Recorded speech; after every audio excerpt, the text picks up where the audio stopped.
in the context of armed conflict and in the context of mass atrocities, sexual violence is very pervasive. And yet, for those people who survive sexual violence crimes, they are usually denied access to justice for a wide variety of reasons.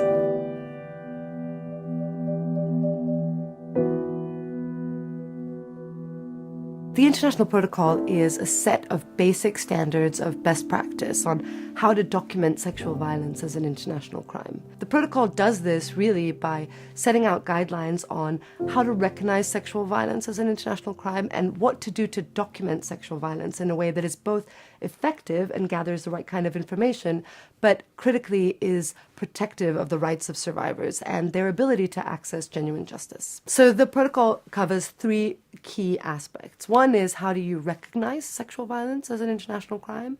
The second is, how do you document sexual violence in a way that does no harm to survivors? So how do you collect this information in the most protective way possible?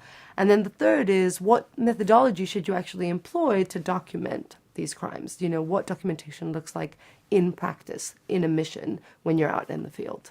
The protocol is intended to be a tool for any practitioner who is faced with information about crimes of sexual violence.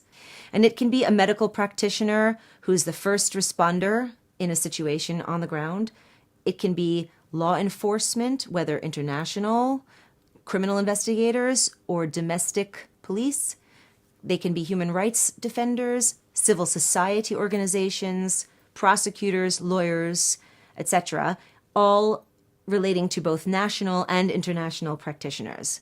But really, it's a tool that can be very useful for anybody that is facing the challenge of documenting sexual violence in conflict. People can identify their particular line of work in the protocol and decide to use part of it or to use all of it as part of their methodology.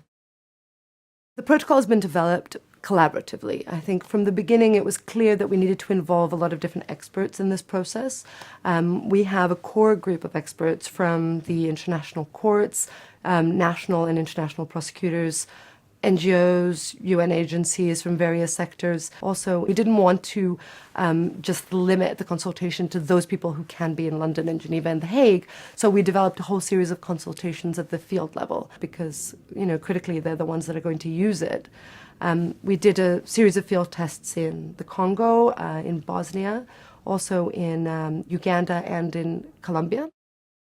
After a period of engagement with practitioners, it became clear that actually because they recognised their own work in the protocol, I think they were much more genuinely supportive of it. We received a lot of very positive feedback and some constructive suggestions about how to improve the protocol.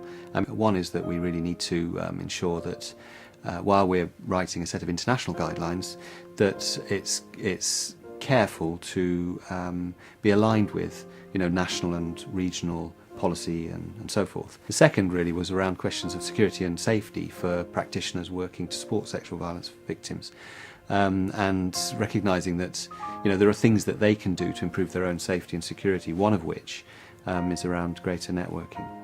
I think the most difficult part about the process has been trying to coordinate the views of so many experts, but it's also been really rewarding as a process because it's forced all of us from different sectors to really think about the sort of misconceptions that we had about what is best practice and what are our expectations of survivor behavior and what are survivors' expectations of how to access justice.